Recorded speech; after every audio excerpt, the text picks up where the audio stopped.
It's been a wild ride for the games industry this year. From the breakout successes to the waves of layoffs that are already close to surpassing last year's.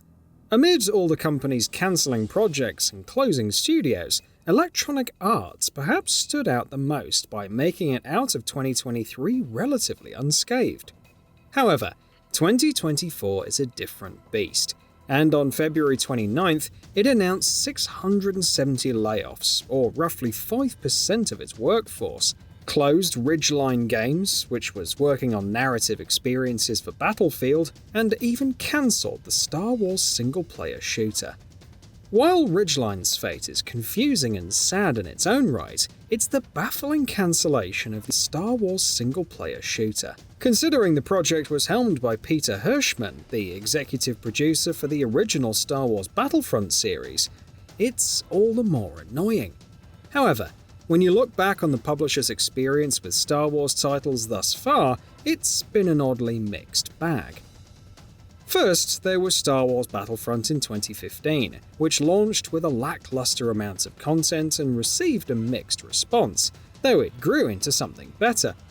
Star Wars Battlefront 2 offered more when it launched in 2017, but quickly collapsed due to controversies due to pay-to-win, loot boxes and monetization issues. Once again, it would recover, but the process took a lot longer, with way more free updates, thus costing EA money, to say nothing of the sales lost due to the controversies. Then there were the rumours surrounding Project Ragtag, ultimately cancelled in 2017 with Visceral Games shut down. 2019 saw a new hope, if you will, Star Wars Jedi Fallen Order. The action-adventure title launched in November 2019 and quickly garnered acclaim for its combat, exploration, and narrative. Though it could have used more polish, fans appreciated a new Jedi-focused title, that too with such a great single-player campaign. It was Electronic Arts' fastest-selling digital Star Wars title within just 2 weeks, went on to sell over 8 million units by January 2020, and crossed 10 million sales by March 2020 end.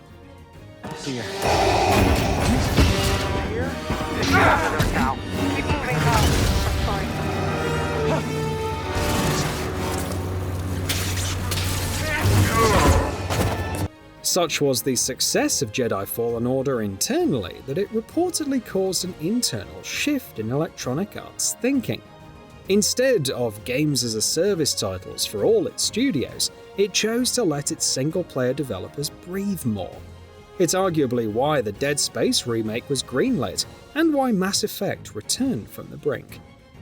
A sequel seemed like the obvious next step, and Electronic Arts revealed the first cinematic teaser for Star Wars Jedi Survivor in May 2022. Details were sparse, but the darker approach already led to more intrigue. Jedi Survivor launched in April 2023, facing a 5-week delay due to more work needed for polishing.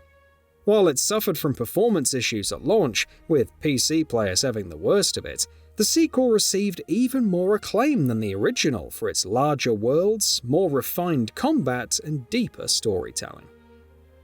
Sales numbers weren't revealed, but its physical sales in the UK were up 30% at launch over Fallen Order. Digital sales were also twice as much, with the PlayStation Store confirming it was the most downloaded title in the US and Europe for April and May. Electronic Arts revealed the title was pacing very strongly in sales, with millions of players as of May. The desire to make more titles was there, especially in August when it revealed that it achieved record net bookings in that quarter thanks to Jedi Survivor, Madden, and FIFA. In September, actor Cameron Monaghan, who plays Cal Kestis, confirmed that the third Star Wars Jedi title was in development. Nothing else was revealed, save for it being a big undertaking, but it's early days yet. Jedi Survivor continued to receive updates, and Electronic Arts didn't say much about BitReactor's strategy title led by Greg Furch.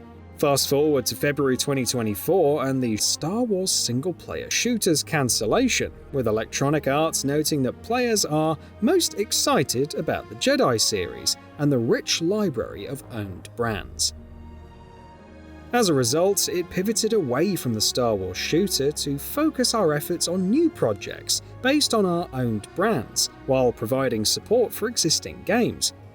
While it's keen to provide fans with the next installments of the iconic franchises they want, rumors revealed that the new title would feature a Mandalorian protagonist. It was unclear if this was the protagonist from The Mandalorian, but the prospect of pursuing bounties in large open areas while having a linear campaign sounded great. Even if enthusiasm for The Mandalorian dropped after the third season, it's still a popular brand. Some would say it's iconic, and perhaps the biggest reason for the shift towards new Star Wars media on the small screen. On the bright side, BitReactor's title isn't cancelled, though it doesn't seem any closer to an announcement, much less a release. For now, Electronic Arts' commitment to the Star Wars series is as unknown as the future of the Battlefield franchise. Perhaps following the end of its exclusive agreement with LucasArts, it recognized the need to focus on its brands and existing hits to succeed, especially as more companies offer up their AAA projects. After all, with Star Wars Outlaws set to feature a massive scope and third-person shooter mechanics, Quantic dreams slowly and hopefully steadily delivering a narrative tour de force with Star Wars Eclipse and Star Wars Knights of the Old Republic remake still floating around, the market for new IPs in the series may be dwindling. Again, how the title with the Mandalorian protagonist wouldn't have thrived is unclear, and if anything, it casts doubt on whether BitReactor's title can make an impact. Perhaps if Electronic Arts decides to revive Star Wars Battlefront, its multiplayer could receive a better reception than the recent Star Wars Battlefront Classic Collection. Regardless, it's a safe bet, along with the upcoming Star Wars Jedi 3 and even Star Wars The Old Republic, which continues to generate revenue. At the end of the day, as the unsustainability of AAA development becomes more apparent, some publishers may be less willing to commit to risk on popular media properties, regardless of how appealing the projects looked a few years back. Where Electronic Arts goes from here remains to be seen, but it's arguably in a much safer position than its competitors when delivering new Star Wars titles. Still, it kinda stings to know what could have been and how cursed the Star Wars bounty hunter game concept continues to be.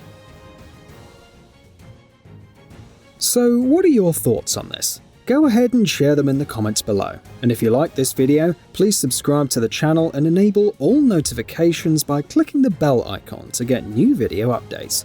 We upload every day and would really appreciate your support. Thanks for watching.